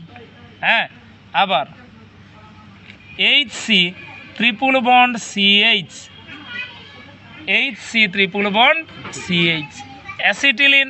এটাকে রেখা সংকেতে লিখলে কার্বন আর হাইড্রোজেনটাকে অমিট করে দাও, তাহলে শুধুমাত্র ট্রিপল বন্ড একটা পড়ে গেল। এটাই কার সংকেত? অ্যাসিটিলিনের বন্ধন রেখা সংকেত। এবার আমরা উল্টোটা শিখব। প্রশ্নে এইটা দেওয়া থাকবে, তোমাকে এই দিকটা লিখতে হবে, তোমাকেই সাজিয়ে তোমার মতন করে লিখতে হবে। কারণ তোমার বইতে এইভাবে সংকেত দিয়ে পড়ানো হবে বা আমরাও এইভাবে পড়াবো। রেখা সংকেতে প্রশ্নকর্তা প্রশ্ন দিতে পারেন, তাকে যৌগের আকারে আমরা সাজিয়ে লিখব, তাই তো? তাহলে এবার উল্টোটা দেখি। EX এই রকম যৌগ আছে, এই এরকম যৌগ আছে, এখানে ধরো ডবল বন্ড আছে। এইটা হচ্ছে বন্ধন রেখা সংকেত। এটা একটা জৈব যৌগ, সেই জৈব যৌগটা তোমাকে চিনতে হবে। হ্যাঁ, আচ্ছা দেখাচ্ছি তো। প্রথমে কার্বনগুলো গুনে শেষ করো। কার্বন, এই যে ধার থেকে ধার যতগুলো বেন্ড পার্ট আছে ততগুলো কার্বন থাকবে। 1 2 3 4, বলো কটা আছে? সবসময় দুধারে দুটো আছে, মাঝে যতগুলো পার্টিশনে ভাগ ততগুলো কার্বন। তাহলে পরপর 4টা কার্বন এক বন্ধনী দিয়ে লিখো, সাজিয়ে লিখো। এইটাকে আমরা এদিকে লিখলাম, যটা কার্বন পরপর সিঙ্গেল বন্ড দিয়ে আমরা কার্বনগুলো লিখলাম। এবারে বন্ড যেমন আছে সেই মতো লিখো। ধার থেকে ধার, এর ধারে প্রথমে কি বন্ড আছে? Single bond. এখানেও সিঙ্গেল বন্ড আছে, পরে হাত পূরণ করবে। তারপরে কি বন্ড আছে? Double bond. তাহলে এখানে বসিয়ে দাও ডবল বন্ড। এ যেমন লিখছি তেমন। তারপরে কি বন্ড? Single bond, single. বলো আর কিছু বলার আছে?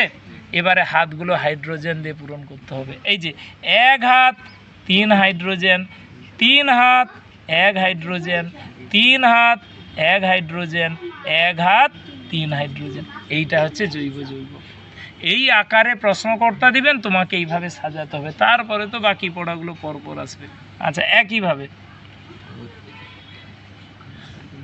এই রকম একটা বন্ধন রেখা সংকেত দেওয়া আছে, এটা আছে। তাহলে এটাকে যৌগের আকারে আমাদেরকে লিখতে বললো। আচ্ছা, কার্বন আগে গুনে নাও। 1 2 3 4 5। অনেকে আবার কি করে, এই যে রেখা সংকেতটা দিয়েছে এইখানেই কার্বন বসিয়ে দেয়। সেটাও তুমি চাইলে নিশ্চয়ই বসাতে পারো, কিন্তু তোমাকে যদি প্রশ্নে পরীক্ষা দেয়, প্রশ্নে তো রেখাটা থাকবে, তোমাকে উত্তর তো খাতায় লিখতে হবে। প্রশ্ন কি ছবিটা কেটে ওখানে মারিয়ে দেবে? এই জন্য আলাদা করে লেখাটাই বেস্ট। আমরা কি দেখি না, এইভাবে মাস্টারমশাই লিখতে দিয়েছেন, হ্যাঁ এইখানে কার্বন বসিয়ে সব ভাগ পূরণ করে দিচ্ছি, একটু আলাদা করে লিখবো। হ্যাঁ, 1 2 3 4 5, 1 2 3 4 5 লিখলাম। এবারে সিঙ্গেল বন্ড পরপর, উলট পালট যেন না হয়। সিঙ্গেল বন্ড, বলো তারপরে আছে ট্রিপল বন্ড, তারপরে বসিয়ে দেয় ট্রিপল বন্ড, তারপরে সিঙ্গেল বন্ড, তারপরে সিঙ্গেল বন্ড। আর কিছু বলার নেই। হাতগুলো আমরা কি দ্বারা? হাইড্রোজেন দ্বারা পূরণ করব। ধার থেকে 1 হাত 3 হাইড্রোজেন, 2 হাত 2 হাইড্রোজেন, 4 হাত নো হাইড্রোজেন, 4 হাত দরকার, এটাতে 3টে হাইড্রোজেন। এই হচ্ছে জৈব যৌগ। আবার আসা যায়, এই যে ডাক্তারবাবুদের ক্ষেত্রে যে চিহ্নটা ব্যবহার করা হয়, যুক্ত চিহ্ন। জৈব রসায়ন অনেক কিছু, আজকে তুমি পড়লে আইসো, পরের দিন পড়বে মেসো। হ্যাঁ, অর্গানিক আজকে তুমি আইসো টার্মটা শিখলে, কিছু নতুন টার্ম পরের দিন শিখবে। এই যে ডাক্তারবাবুদের চিহ্ন, তাই তো? এটাই একটা জৈব যৌগ। দেখো মিডিল পার্ট মানে এখানে কার্বন আছে, এখানে কি সবসময় জয়েন্ট পার্ট মানে কার্বন, ধার মানেও কার্বন, আর চারদিকে 4টা কার্বন আছে। তাহলে কার্বন তার চারদিকে 4টা কার্বন। এটা যেমন চিত্র হবে একে সেই মতো লিখতে হবে, না শৃঙ্খল বরাবর নয়। এই ছবিটাই এইটা, এটা দরকার হলে তুমি এখানেই বসাতে পারো, যদি অসুবিধা মনে হয় এই ছবিতেই কার্বন বসাতে পারো। এই ধারগুলোতে সমস্ত কে আছে? কার্বন আছে। এবারে হাতগুলো হাইড্রোজেন দ্বারা পূরণ করব। 1 হাত 3 হাইড্রোজেন, 1 হাত 3 হাইড্রোজেন, 1 হাত 3 হাইড্রোজেন, 1 হাত 3 হাইড্রোজেন। আর মাঝের কার্বনটার অলরেডি ক হাত? 4 হাত পূরণ হচ্ছে, তাহলে এটাই একটা জৈব যৌগ। হ্যাঁ, এভাবে এই যে এটা একটা চিহ্ন, মনে করো এটা একটা জৈব যৌগ। যেখানেই তুমি রেখা দেখতে পাবে সেখানেই থেমে গিয়ে তার সংকেতটা লিখে দেবে, সেটাই হবে রেখা সংকেত। হ্যাঁ, আচ্ছা, একে কমন নেওয়া যেতে পারে, আমরা কমনটাও শিখবো, যেহেতু হাতের কাছে একটা উদাহরণ পেয়েছি। সংক্ষিপ্ত ফর্মটা লিখে দেয় অর, অঙ্কের মতন। একটা সিতে কটা CH3 লেগে আছে? কোনো স্টুডেন্ট এটাকে সংক্ষেপে লিখতে পারে CH3 হোল 4C, মানে এর মানে সিতে 4টা CH3 লেগে আছে, কমন নেওয়া যেটাকে আমরা বলি। সি তার 4 হাতে 4টা CH3, এভাবেও লেখা যায়, একে এভাবেও থাকতে পারে। ওকে, আচ্ছা, তারপরে আসা যায় এই যে বাম ঠাকুরের চিহ্ন, হ্যাঁ, স্বস্তিক চিহ্ন আমরা বাড়িতে ব্যবহার করি। এই চিহ্নটা দেখি তো নাকি, এটাও একটা বন্ধন রেখা সংকেতের সিগনিফিকেন্স দিচ্ছে। তুমি বাড়িতে এরপরে পুজো পার্বণ হবে, দেখবে কি সমস্ত রেখা টেখা দেওয়ালে সেট করা হয়, বসে বসে দেখবে এটাই না একটা অর্গ্যানিক কম্পাউন্ড হয়ে যায়। এটাই হচ্ছে একটা বন্ধন রেখা সংকেত। আচ্ছা, কটা কার্বন? মিডিলম্যান কার্বন, এই ছবিটা দেখে দেখে বসাতে হবে। তাহলে মিডিলম্যান কার্বন, এর দেখো 1 2, তাহলে 1 2 যেমন আছে সেই মতন করে। এটাতেও 1 2 1 2, এটাতেও 1 2 1 2, আর এদিকেও 1 2, যেমন দাগ দেওয়া আছে সেই মতন কার্বনগুলোকে পরপর আমরা বসিয়ে দিলাম, আমরা বসিয়ে দিয়েছি। এবারে হাতগুলোকে কি দ্বারা পূরণ করবে? হাইড্রোজেন দ্বারা পূরণ করবে। 1 হাত 3 হাইড্রোজেন, 2 হাত 2 হাইড্রোজেন, 1 হাত 3 হাইড্রোজেন, 2 হাত 2 হাইড্রোজেন, 1 হাত 3 হাইড্রোজেন, 2 হাত 2 হাইড্রোজেন, এরও 2 আর এদিকে হচ্ছে 3। তাহলে এই যৌগটাই এভাবে আমরা লিখব, তার কার্বন বসিয়ে সেট করলাম। ওকে, আচ্ছা, এখানেও কমন নেওয়ার একটা জায়গা আছে, দেখো তো। এই যে মিডিলম্যান সি, তাতে CH2 CH3 বলো কবার লেগে আছে? 4 বার আছে, একই ব্যক্তি 4 বার, এই জন্য কমনটা নেওয়া হচ্ছে। এই যে একে এভাবে লেখা যায় অর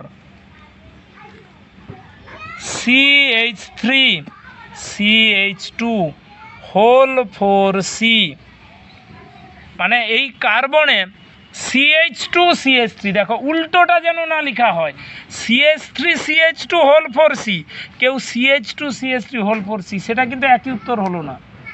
এই কার্বনে CH2 থাকবে, তার সঙ্গে CH3 আছে, এইভাবে। কার্বনের 4 হাত, মানে যাতে কার্বনের ক হাত লেখা হচ্ছে? 4 হাত লেখা হচ্ছে, এটাকে কমন CH2 CH3, এই গ্রুপটা 4 বার লেগে আছে, তাই হোল 4C। আচ্ছা, আমরা কার্বন হাইড্রোজেন দিয়ে লিখলাম কেন? অন্য মৌলের পরমাণুও তো লেগে থাকতে পারে, দেখি তো। তারপরে উদাহরণ বসি। এই যে এই রকম একটা যৌগ আছে, এটাতে ডবল বন্ড আছে, এই রকম একটা যৌগ আছে, এটাকে তোমাকে যৌগের আকারে প্রকাশ করতে পারো। অন্য কোনো মৌলের পরমাণু থাকলে রেখাতে অবশ্যই দেওয়া থাকবে। হ্যাঁ, না, এটা যেমন আছে সেই মতো বসা। 1 2 3 4, ছবি যেমন গঠন তেমন, এর ছবি যেমন এটার গঠন সেই মতো হয়েছে। তাহলে 1 2 3 4, 1 2 3 4, 4 জন। এবার বন্ড বসাই, প্রথমে ধারে সিঙ্গেল বন্ড, তারপরে ডবল বন্ড, তারপরে ডবল বন্ড, এবং ওই কার্বনে একটা কে লেগে আছে? Cl। তোমাকেও এখানে Cl বসিয়ে দিতে হবে। সে বন্ড দিয়েও Cl লিখতে পারো, এমনি কার্বনের কাছে Cl লিখে দিতে পারো, তোমার যেমনটা সহজ মনে হবে। আর কিছু বলার নেই। এবারে হাতগুলো হাইড্রোজেন দ্বারা, অন্য কোনো মৌলের পরমাণু থাকলে সেটা রেখাতে থাকবে, গঠনেও তোমাকে তাই বসাতে হবে। 1 হাত 3 হাইড্রোজেন, 3 হাত 1 হাইড্রোজেন, এই কার্বনের 4 হাত অলরেডি পূরণ হয়ে গেছে, এর 1 হাত বলো 3 হাইড্রোজেন। এই হচ্ছে বন্ধন রেখা সংকেত। রেখার আকারে থাকবে, কার্বন আর হাইড্রোজেন বন্ড বসিয়ে যৌগটা তোমাকে শনাক্ত করতে হবে। আমরা এইভাবেই পড়তে অভ্যস্ত হবে, আমাদের বইগুলো এইভাবে, কিন্তু অনেক ক্ষেত্রে প্রশ্নকর্তা রেখা দিয়ে যৌগ দিতে পারে, তাই বলে কি ছেড়ে আসবো? তাকে যৌগের আকারে লিখলেই চিনতে পারবো যে ওটা কী কম্পাউন্ড দিয়েছে। তাহলে কয়েকটা বাড়ির জন্য বন্ধন রেখা সংকেত আমরা দিলাম HWর আকারে। হোমওয়ার্ক বাড়িতে গিয়ে এই কয়েকটা মিলিয়ে নেবে, আর দরকার হলে পেজে উত্তরটা পাঠিয়ে দেবে। এই যে প্রথম জন্য পেজে কেমিস্ট্রির উপরে সেট করতে পারবে না, পেজে কেমিস্ট্রির উপরে লিখতে গেলে আর একটা অ্যাপ লোড করতে হবে, কেমিস্ট্রি অ্যাপ লোড করতে হবে। আমি দেখছি ওটা আমি নিজেই পেজে সেট করে দেবো আর কি, ওটা দরকার এই অনলাইন শিক্ষার ক্ষেত্রে। কেমিস্ট্রি তুমি তো এমনি ল্যাঙ্গুয়েজ দিয়ে যা কিছু টাইপ করতে পারো, কিন্তু কেমিস্ট্রিতে তো স্ট্রাকচার দরকার নাকি? স্ট্রাকচার এটাতে হবে না, তোমাকে নতুন কেমিস্ট্রির একটা অ্যাপ আছে, সেই অ্যাপটা ডাউনলোড করতে হবে আর কি। Chemistry app, organic chemistry app আছে, তাতেই এর স্ট্রাকচারগুলো বসিয়ে সেট করতে হবে।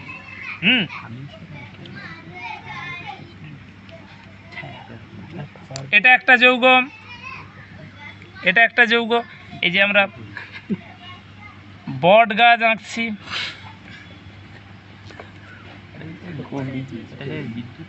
হ্যাঁ এটাই একটা জৈব যৌগ। তুমি যেমনটা কল্পনা করতে পারবে সেটাকে রেখার আকারে লিখলে সেটাই একটা জৈব যৌগ হয়ে যাবে, সেটাই একটা জৈব যৌগ হয়ে যাবে। রেখার আকারে আমরা যেমনটাই প্রকাশ করব সেটাই আগে একটি জৈব যৌগ হয়ে যাবে। ওকে, আচ্ছা একইভাবে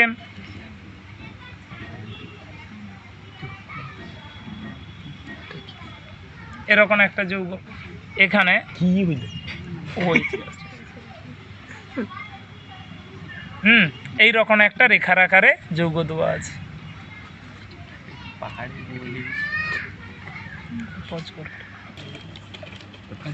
আচ্ছা আমরা আর একটা অংশ আজকে শেষ করি, কার্যকরী মূলক।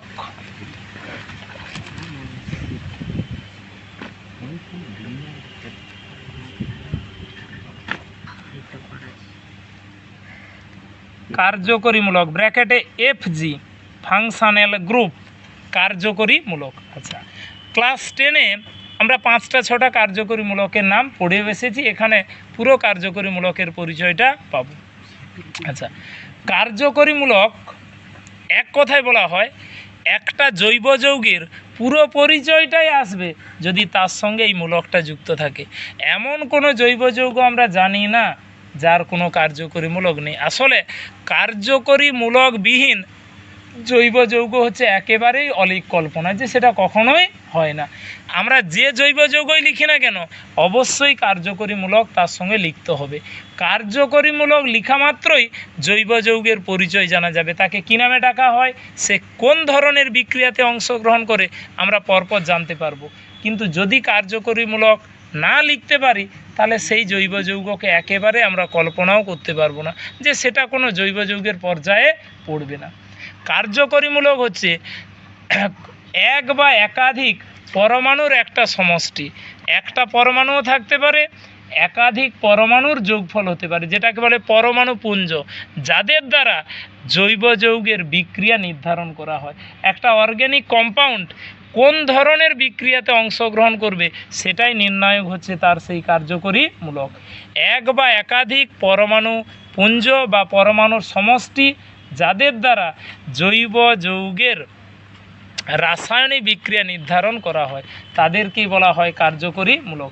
আমরা কার্যকরী মূলকের পুরো লিস্ট একটা এখানে বানিয়ে নিই যে কোন কার্যকরী মূলক থাকলে তাকে কী নামে ডাকা হয়। এই ছকটা আজকে কমপ্লিট করে নাও, লিখো। কার্যকরী মূলকের উপর ভিত্তি করে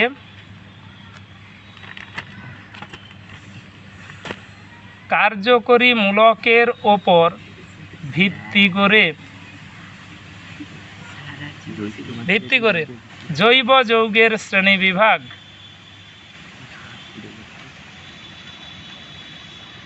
কার্যকরী মূলকের উপর ভিত্তি করে জৈব যৌগের শ্রেণীবিভাগ। কার্যকরী মূলকের উপর ভিত্তি করে জৈব যৌগের শ্রেণী বিভাগ। আচ্ছা, পুরো পৃষ্ঠা মিলেই ছকটা আসবে, 4টা ঘর কাটিয়ে দাও।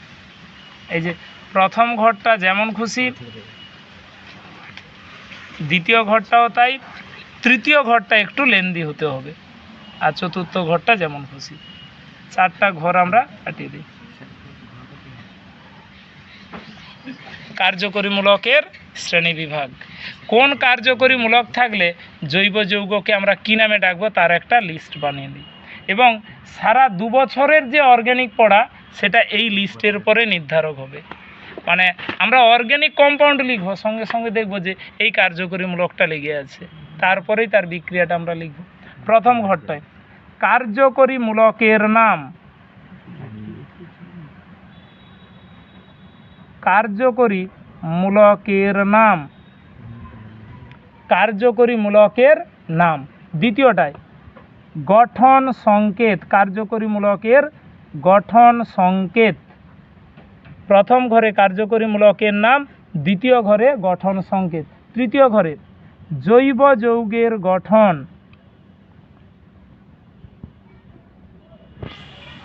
জৈব যৌগের গঠন। আর চতুর্থটায় যৌগের শ্রেণীগত নাম, যৌগের শ্রেণীগত নাম। কার্যকরী মূলকের নাম, কার্যকরী মূলকের গঠন সংকেত, জৈব যৌগের গঠন আর জৈব যৌগের শ্রেণীগত নাম। আচ্ছা, এক্ষেত্রে বলে দিই, মাধ্যমিক হলে এই দুটো ঘর লাগতো, পরীক্ষায় পড়তো। হায়ার সেকেন্ডারিতে সবটাই মনে থাকবে, কিন্তু এই দুটো ঘরই পুরো পড়া, যে জৈব যৌগটার কি গঠন হলে তাকে কি নামে আমরা ডাকি। এই দুটো ঘরই আমাদের মূলত হায়ার সেকেন্ডারির জন্য লাগবে। আর এই দুটো পার্ট এখানেও লাগবে, বা খুব একটা যে বিশেষ প্রয়োজন সেটা নাও হতে পারে। প্রথমে এক এক করে কার্যকরী মূলকের নামের জায়গায় কার্বন কার্বন এক বন্ধন, কার্বন কার্বন দ্বিবন্ধন, কার্বন কার্বন দ্বিবন্ধন ডাবল বন্ড, কার্বন কার্বন দ্বিবন্ধন যার গঠন সংকেত C double bond C, C double bond C, তার বাকি 4 হাতে কোনো না কোনো গ্রুপ লেগে আছে।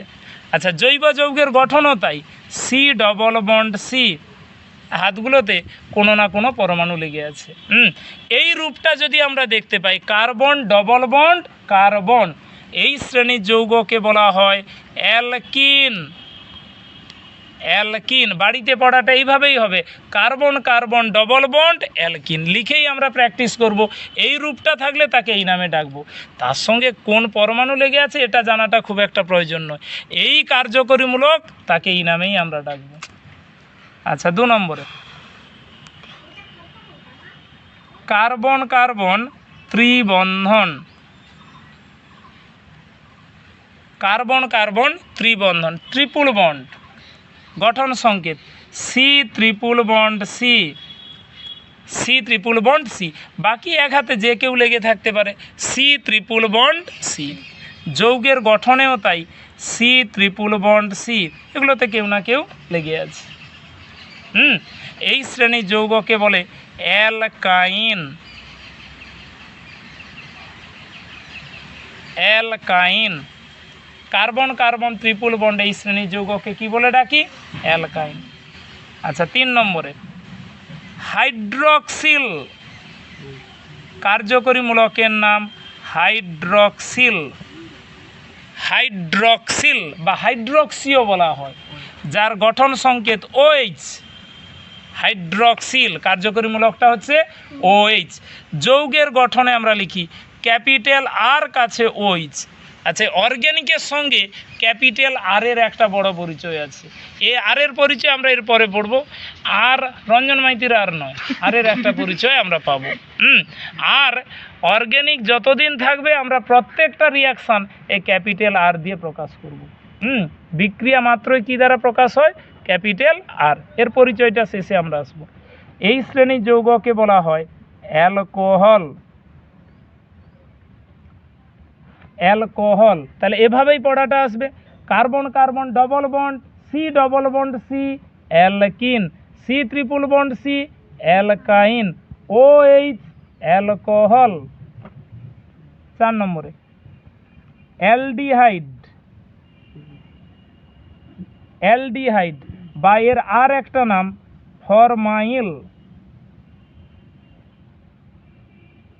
ফরমাইল, অ্যালডিহাইড বা ফরমাইল, যার গঠন সংকেত সি ডবল বন্ড কাছে এইচ, উচ্চারণ করা হয় CHO, কার্বনের 4 হাত, এ হাতে যে কেউ লেগে থাক, সি ডবল বন্ড আর সেই কার্বনের সঙ্গে একটা কে লেগেছে এইচ, যাকে সংক্ষেপে লেখা হয়, এই যে এদিকে আমরা সংক্ষেপে লিখি RCHO, কার্যকরীমূলক সংক্ষিপ্ত ফর্ম CHO, গঠন সংকেত C double bond H, CHO।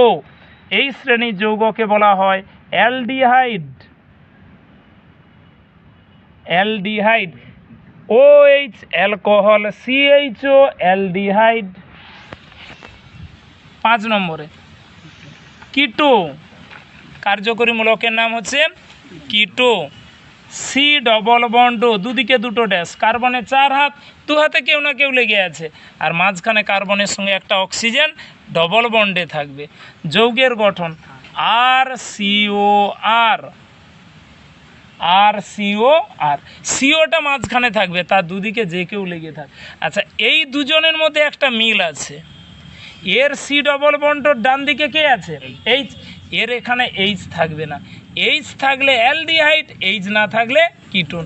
Aldehyde আর কিটোন এতে দুজনে একই ক্যাটাগরির যৌগ, কার্বনিল যৌগ বলে বলা হয়। 2 ভাই, কিন্তু এক ভাইয়ের 1 হাত হাইড্রোজেন, অন্য ভাইতে যেন কোনো হাইড্রোজেন না থাকে। এই শ্রেণীর যৌগকে বলা হয় ketone. C double bond C alkene, C triple bond C alkyne, OH alcohol, CHO aldehyde, CO ketone. 6 নম্বরে কার্বক্সিল, কার্বক্সিল, কার্যকরীমূলকটা হচ্ছে বলো কার্বক্সিল, যার গঠন সংকেত সি ডবল বন্ড OH। আচ্ছা, মিলিয়ে দিই, অ্যালডিহাইড আর কার্বক্সিলের মধ্যে একটা মিল আছে, অ্যালডিহাইড হলে এইচ, কার্বক্সিল হলে OH, এইচের আগে একটা ও যুক্ত থাকবে। আচ্ছা, যৌগের গঠন আর, এটাকে সংক্ষেপে লিখলে COOH, আবার অনেকে এটাকে লিখে CO2H, ডবল ও লিখতে পারো, ও লিখে কাছে 2 লিখে দিতে পারো, CO2H, COOH। এদেরকে বলা হয় carboxylic acid, carboxylic acid, carboxylic acid. আচ্ছা, 7 নম্বরে অ্যালকক্সি কার্বনিল, অ্যালকক্সি কার্বনিল, কার্যকরীমূলক হচ্ছে অ্যালকক্সি কার্বনিল, যার গঠন সংকেত সি ডবল বন্ড ও আর ড্যাশড, সি ডবল বন্ড ও আর ড্যাশড। আচ্ছা, এই দুজনের মধ্যে বড্ড একটা মিল আছে, অ্যাসিড হলে এইচটা থাকবে, আর এই কার্যকরীমূলকটা হলে এইচ থাকবে না। তাহলে যৌগের গঠন RCOOR ড্যাশ, এটা গঠন দিয়ে লিখে, এটা আণবিক সংকেতে লেখা। এই শ্রেণীর যৌগকে বলা হয় এস্টার, এই শ্রেণীর যৌগকে বলে এস্টার। তাহলে অ্যাসিড আর এস্টারের, অ্যাসিড হলে এইচ থাকবে, এস্টার হলে আদার দেন এইচ, হাইড্রোজেন ব্যতীত অন্য যে কেউ থাকবে, তখন সেটা এস্টার। অ্যালডিহাইড আর অ্যাসিডের সম্পর্ক, অ্যালডিহাইড হলে এইচ, অ্যাসিড হলে OH। অ্যালডিহাইড আর কিটোন, অ্যালডিহাইড হলে এইচ থাকবে, কিটোন হলে কোনো এইচ থাকবে না। 8 নম্বরে, আচ্ছা 8 নম্বরে আসুন হ্যালো কার্বনিল, কার্যকরীমূলকের নাম হচ্ছে হ্যালো কার্বনিল। আচ্ছা, যার গঠন সংকেত C double bond OX।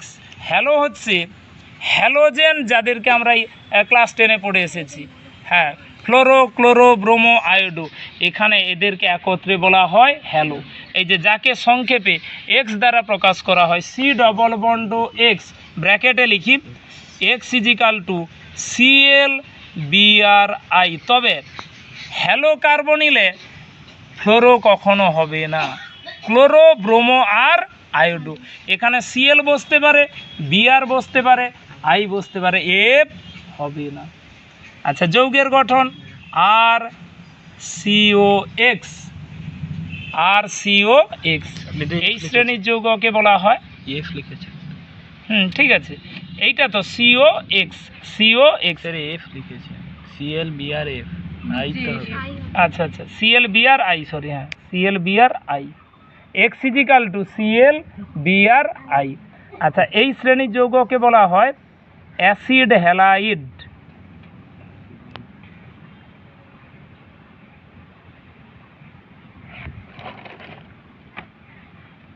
Acid halide. তারপরে এসে 9 নম্বরে অ্যামিডো। অ্যামিডো, এগুলো ক্লাস 10-এ আর ছিল না, এখানে নতুন যোগ হবে এবং এগুলো নিয়েই তোমাকে 2 বছর পড়াশোনা করতে হবে। অ্যামিডো কার্যকরীমূলক C double bond NH2, C double bond NH2, amido, C double bond NH2। যৌগের গঠন আর CONH2, আর CONH2। এই শ্রেণীর যৌগকে বলা হয় acid amide. Acid amide, acid amide. আচ্ছা, 10 নম্বরে 10 নম্বরে 10 নম্বরে আসো অ্যামিনো। অ্যামিনো কার্যকরীমূলকের নাম অ্যামিনো। গঠন সংকেত NH2 ড্যাশ NH2। গ্রুপ সবসময় লেখা হয় সামনে ড্যাশ, মানে গ্রুপ কখনো একা থাকবে না, কারোর সঙ্গে যুক্ত থাকবে, সেই জন্য সামনে একটা ড্যাশ দেওয়া থাকবে। NH2 গ্রুপ হচ্ছে অ্যামিনো, যার গঠন সংকেত RNH2, RNH2। এই শ্রেণীর যৌগকে বলে অ্যামিন। অ্যামিন ব্র্যাকেটে 1 ডিগ্রি, 1 মাথায় ডিগ্রি চিহ্ন, বা যাকে উচ্চারণ করা হয় প্রাইমারি, আসলে এটাকে বলা হয় প্রাইমারি অ্যামিন। প্রাইমারি। NH2 গ্রুপকে বলা হয় প্রাইমারি অ্যামিন। কার্যকরীমূলক হিসাবে অ্যামিন, কিন্তু অ্যাকচুয়াল পরিচয় হচ্ছে সেটা কত degree, primary amine. NH2 primary amine. আচ্ছা, 11 নম্বরে ইমিনো। অ্যামিনোর পর এসেছে কে না ইমিনো, হাইফেন NH ড্যাশ, পরপর একটা একটা করে এইচ কমতে থাকবে, পরপর একটা করে এইচ কমতে থাকবে, NH। আচ্ছা, যৌগের গঠন আর NH আর, আর NH আর, একটা করে এইচ কমেছে। এটারও সেই একই নাম লিখো অ্যামিন। এই ভদ্রলোক সবকটাই অ্যামিন নামে পরিচিত, তবে এদের ডিগ্রিটা চেঞ্জ হবে। ব্র্যাকেটে 2 ডিগ্রি বা সেকেন্ডারি, 2 ডিগ্রি বা সেকেন্ডারি, এটাকে বলা হয় secondary amine. NH2 primary amine, NH secondary amine, CONH2 acid amide, COX acid halide.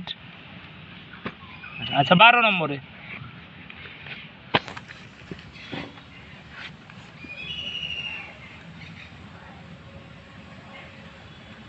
12 নম্বরে টারসিয়ারি N পরমাণু,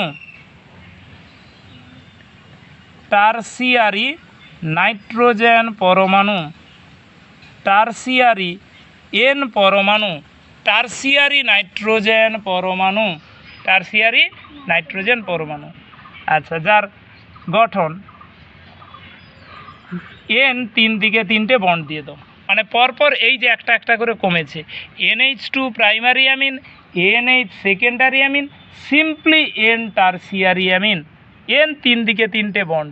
যৌগের গঠন আর N, বাকি হাতগুলোতে সব আর যুক্ত করে দাও, মানে কেউ না কেউ লেগে আছে, কিন্তু হাইড্রোজেন যেন না হয়। এটাকে বলা হয় অ্যামিন। এরও সেই একই নাম অ্যামিন, ব্র্যাকেটে 3 ডিগ্রি বা টারসিয়ারি, 3 ডিগ্রি বা tertiary, tertiary amine, 3 degree amine বা বলো টারসিয়ারি অ্যামিন। আচ্ছা, 13 নম্বরে 13 নম্বরে এসো হ্যালো। কার্যকরীমূলকের নাম হচ্ছে হ্যালো। খানিকক্ষণ আগে হ্যালো কার্বনিল, এবারে সিম্পলি হ্যালো। কত নাম যে অর্গানিকে আমাদের আসবে এইভাবে, যার গঠন সংকেত হাইফেন এক্স, হাইফেন এক্স। আচ্ছা, এর ব্যাকেটে লিখো, এটাতে 4 জন হবে। ফ্লোরো, ক্লোরো, ব্রোমো, আয়োডো একত্রে halo, F CL BR I, fluoro, chloro, bromo, iodo একত্রে হ্যালো। আচ্ছা, যৌগের গঠন বসিয়ে দাও। আর এক্স, এই শ্রেণীর যৌগকে বলা হয় হ্যালাইড, হ্যালাইড যৌগ। হ্যালো গ্রুপ যুক্ত থাকলে তাদেরকে আমরা বলি হ্যালাইড। আচ্ছা, 14 নম্বরে এসো। নাইট্রো, নাইট্রো কার্যকরী মূলকের নাম নাইট্রো, যার গঠন এন ডবল বন্ড অসমযোজীয়, একদম নতুন বন্ড, যেটা মাধ্যমিকে একেবারে শিখিনি। এখানে কেমিক্যাল বন্ডিংয়ে গেলেই শুরু হয়ে যাবে এই সমস্ত। অসমযোজী, তীর দিয়ে ও লেখা হয়, অসমযোজী বন্ধন, এটা নাইট্রোর গঠন। যৌগের গঠন হবে আর, এটা গঠন দিয়ে লেখা, সংক্ষেপে লিখলে NO2, নাইট্রো গ্রুপ NO2 গ্রুপকে বলা হয়। এই শ্রেণীর যৌগকে বলে Nitro alkane, Nitro alkane. NO2 group থাকলে তাদেরকে আমরা বলি নাইট্রো অ্যালকেন। আচ্ছা, 15 নম্বরে সায়ানো, কার্যকরী মূলক হচ্ছে সায়ানো, যার গঠন সংকেত C triple bond N, C triple bond N, CN group, সংক্ষেপে কি নামে ডাকে? সিএন।